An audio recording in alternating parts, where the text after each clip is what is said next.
Mexico में समंदरी तूफान ओटिस ने 72 साला रिकॉर्ड तोड़ दिया।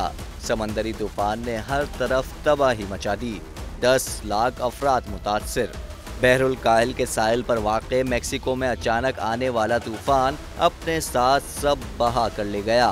तेज हवा और बारिश ने साहिली इलाकों को मुकम्मल तौर पर तबाह कर दिया।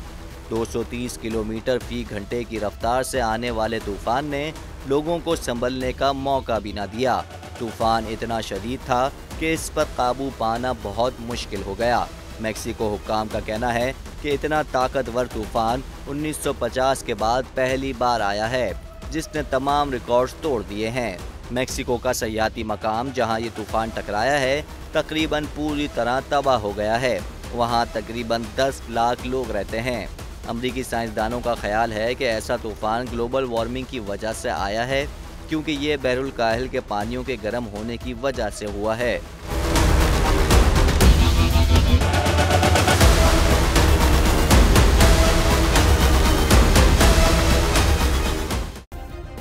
सब्सक्राइब करें और बेल दबाएं ताकि कोई खबर रह न जाए।